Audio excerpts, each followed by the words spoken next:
Assalamu alaikum. Welcome to Rahi's Destination, your journey through the beauty of the Quran and Sunnah. Let's walk the path of truth together. এরপরে রাসূলুল্লাহ সাল্লাল্লাহু আলাইহি ওয়াসাল্লাম বললেন, চাইতে হলে কার কাছে চাইবে? আল্লাহর কাছে। আল্লাহর কাছে চাওয়ার বিভিন্ন পদ্ধতি আছে। আল্লাহ কোরআনে শিখিয়েছেন, ইস্তাঈনু বিস-সাবরি ওয়াস-সালাহ। আল্লাহর কাছে চাইতে হয় সবর এবং নামাজের মাধ্যমে। খুব মজার জিনিস, কিন্তু আমাদের দেশে যারা বেনামাজি তাদের কোনো সবর নেই। মুরগির অসুখ হলেও পীর সাহেবের কাছে ছোটে। আসলে বাস্তব, নামাজ পড়লে মানুষের মনে সবর আসে, আল্লাহর উপর ভরসাটা আসে। এই জন্য আমি আপনাদের মাঝে মাঝে বলি যে বেনামাজি মুসলমান বাংলাদেশে বেশি থাকলে আমাদের হুজুরদের কিন্তু লাভ। বেনামাজির মুরগির অসুখ হোক, আর ছাগলের অসুখ হোক, আর ছেলের অসুখ হোক, আর স্বামীর অসুখ হোক, আর বউর অসুখ হোক, টাকা নিয়ে আমাকে কাজ ধরি, তাহলে আমরা ভাগে বেশি পাই না। আর নামাজি বেশি হলে কিন্তু আমাদের লস। নামাজিরও অত হাতিয়া দেয় না, দেয় তো মহব্বতে 10 টাকা দেয়, কিন্তু বিপদের হলো 2000 টাকা, আর মহব্বতের হলো 10 টাকা, পার্থক্য আছে না? তো এই জন্য আল্লাহ রাসূল আল্লাহ তাআলা কি বলছেন, ইস্তাঈনু বিস-সাবরি ওয়াস-সালাহ। বিপদে আপদে যদি সাহায্য চাইতে সবর করো, আল্লাহর ভরসা রাখো, নামাজে দাও, নামাজের সেজদায় দোয়া করো, আল্লাহ বিপদ কাটিয়ে দেবে। বিপদ কাটানোর জন্য অনেক রকমের ইবাদত আছে, সব আজকে বলতে পারবো না।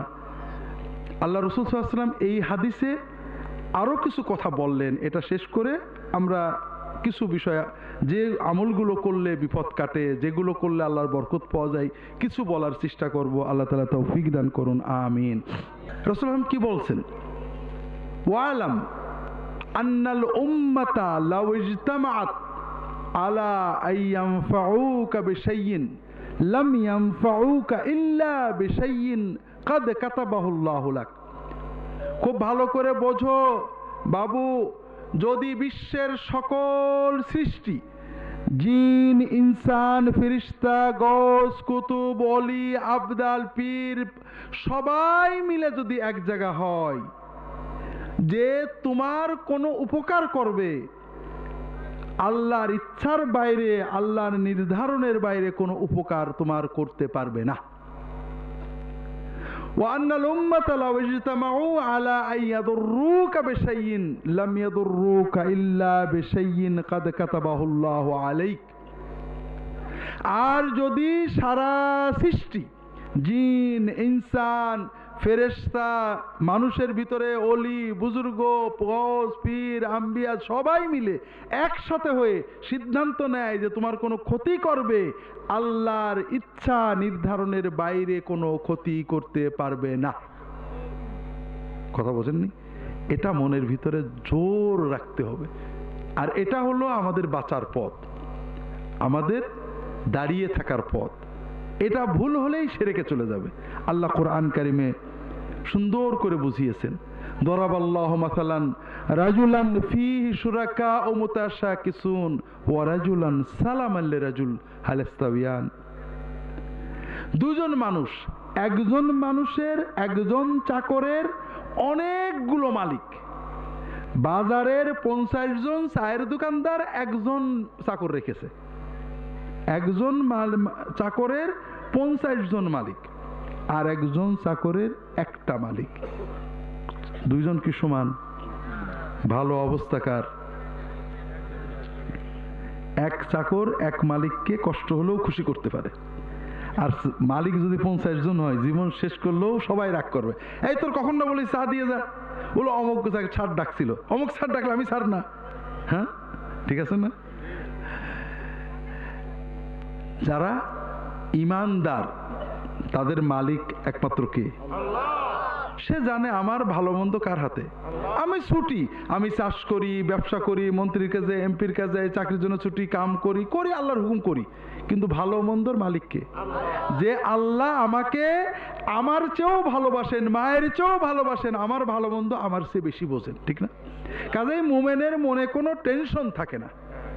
আর যে মুশরিক, তার মনে শুধু টেনশন, কোথায় যাব, কোথায় যাব, কোন দরগায়, কোন মাজারে, ওই গাছের পানি, ওই পুকুরের জল, ওই কুমিরের গায়ের ময়লা, ওই শোল মাছের গায়ের ময়লা, ওই কচ্ছপের ঝুটো, এই জন্য সারাদিন ছুটে বেড়ায়। কথা বোঝেননি?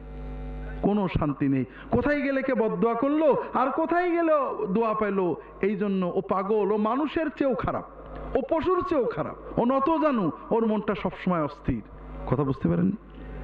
তো ভাইরা, কাজে সত্যিকারের মানুষ হতে গেলে, সত্যিকারের সফলতা পেতে গেলে আমাদেরকে অন্তর দিয়ে বিশ্বাস করতে হবে যে ভালো মন্দর মালিক একমাত্র কে?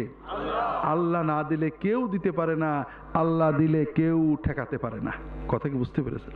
তো ভাইরা, এই যে আল্লাহর রহমত বরকত পাওয়ার জন্য প্রথম কাজ হলো ঈমানটাকে মজবুত করা, দ্বিতীয় হলো কিছু কাজ করে আল্লাহর রহমতের জন্য চেষ্টা করা, ঠিক না? এই দুটো বিষয় খুব সংক্ষেপে আপনাদের কিছু বলার চেষ্টা করবো ইনশাআল্লাহ। আল্লাহ তাআলা তৌফিক দান করুন, আমিন।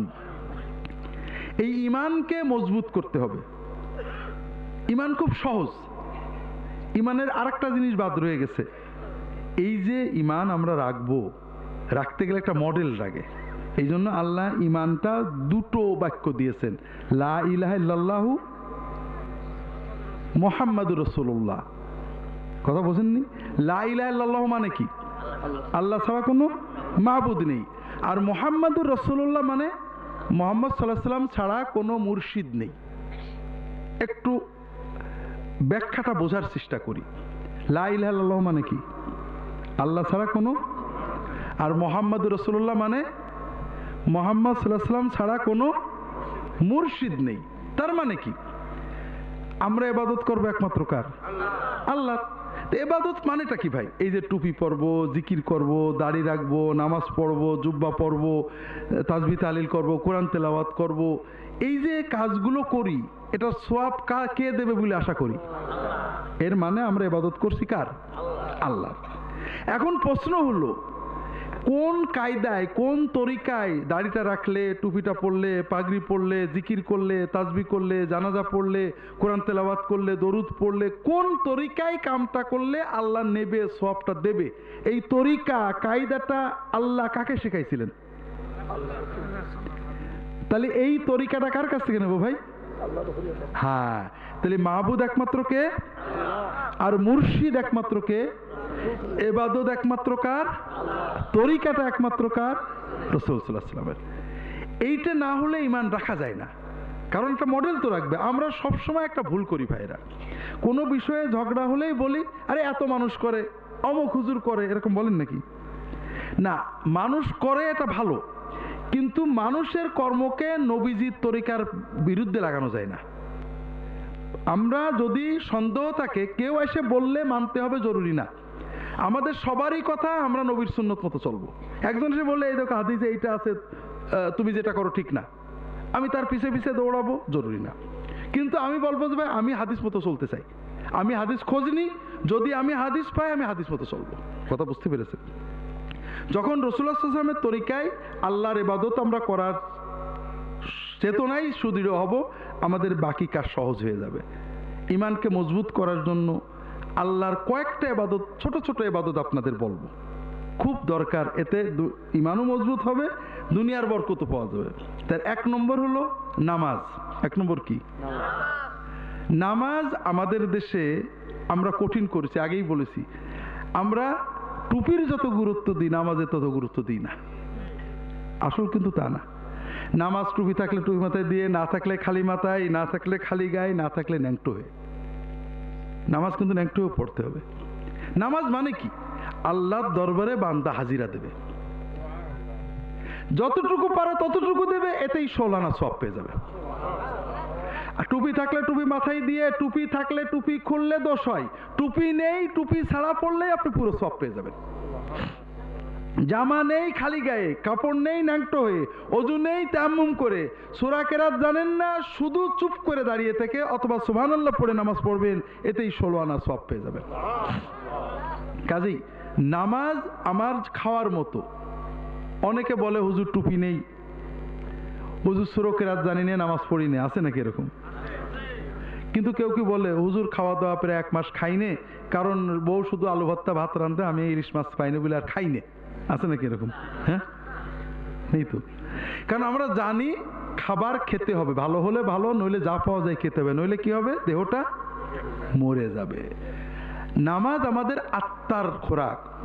নামাজ যে কোনোভাবে পড়তে হবে, অজু থাকলে অজু সহ, নইলে অজু ছাড়া, তায়াম্মুম করে, দাঁড়াতে পারলে দাঁড়িয়ে, নইলে বসে, নইলে শুয়ে, কেবলামুখী হতে পারলে কেবলামুখী হয়ে, নইলে উত্তর দক্ষিণ পূব পশ্চিম যেদিকে পারছি মুখ করে, দাঁড়াতে পারলে দাঁড়িয়ে, নইলে হাঁটতে হাঁটতে, দৌড়াতে দৌড়াতে, ঘোড়ার পিঠে বসে, পায়ে হাঁটতে হাঁটতে, নামাজ আমাকে সময় মতো পড়তেই হবে। কথা বুঝতে পারেন? আমি সাধ্যের ভিতরে যতটুকু করেছি ওটাতেই আল্লাহ তাআলা আমার পুরো সওয়াব দিয়ে দেবেন।